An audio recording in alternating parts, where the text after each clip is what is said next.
Permettez-moi de vous dire qu'aujourd'hui, Dakar Dem Dikk tend vers la digitalisation totale de ses services, notamment celui des courriers et des courriers. Ce protocole, cette convention, cette dynamique d'engagement de nos deux sociétés se démontre par une dynamique encore plus importante par nos salariés, par les employés des deux sociétés, qui, dans leur dynamique de transformation, sont toujours à l'écoute des besoins des Sénégalais. C'est pour cela, Dakar Dem Dikk et La Poste, je peux dire que ces deux sociétés, très importantes pour son Excellence le président Macky Sall, mais aussi pour les Sénégalais. Il faut noter également que ce partenariat historique ouvre à nos deux entités de nouvelles opportunités de création d'emplois, il ne faut pas l'oublier, il faut oser le dire, et surtout d'assurer une meilleure qualité du service public. Parce que la création d'emplois n'est pas simplement une création directe, mais elle est aussi indirecte. Et nos deux sociétés ont une importance capitale dans le cadre de la transformation de nos sociétés et surtout du Sénégal. Pour ce faire, Dakar Dem Dikk compte transporter jusqu'à la destination prévue les colis livrés par les transporteurs de la Poste dans la limite de l'espace disponible dans les soutes à bagages.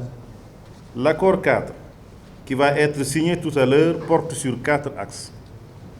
L'élargissement de l'accessibilité des produits et services de la Poste au niveau de Dakar Dem Dikk, services financiers, fret maritime, courrier express, voyages, excursions, etc.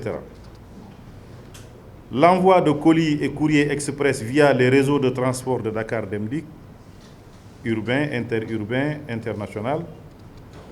L'organisation des campagnes de communication à travers la régie globale de publicité de Dakar Dem Dikk en accord avec la Poste. L'organisation de voyages et de transport de masse avec les bus de Dakar Dem Dikk.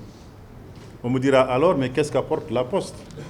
Je dirais effectivement, à la suite du chef de protocole, M. Talambou, la Poste apporte 2 éléments essentiels.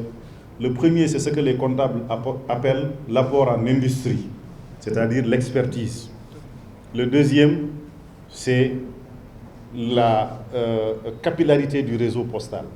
Le réseau postal est présent pratiquement au dernier kilomètre au Sénégal. Et cette vision se concrétise aussi à travers des partenariats féconds avec des entreprises qui ont une orientation stratégique tournée vers l'innovation et l'excellence telle la vôtre.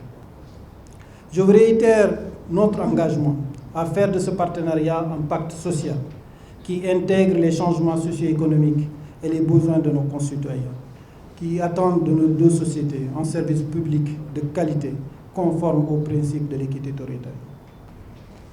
Ce partenariat entre dans le cadre de la diversification de l'offre de services postaux, conformément au plan stratégique d'expansion de la Poste en son axe 2. Il permet également de favoriser l'innovation dans la mise en œuvre de projets à fort impact économique et social. En effet, à l'instar du groupe La Poste en France qui a signé en février 2023 un protocole d'accord avec le groupe de transport logistique CMA-CGM, la Poste du Sénégal ambitionne, à travers cette convention, de conquérir de nouvelles parts de marché au Sénégal et dans la sous-région. Nous pouvons nous inspirer de ce type de partenariat pour développer des projets comme le car poste qui existe en Suisse. Les exemples font légion à travers le monde. Ce constat m'amène à dire que l'avenir est dans la coopération et le partenariat. Plus qu'un client, vous êtes un partenaire. Et ce partenariat, je l'ai vécu et je suis sûr et certain que la population sénégalaise l'attendait. Et voilà, aujourd'hui, nous sommes en train de le concrétiser. Alhamdulillah Rabbil Alamin. Et Inch'Allah, nous allons réussir ensemble.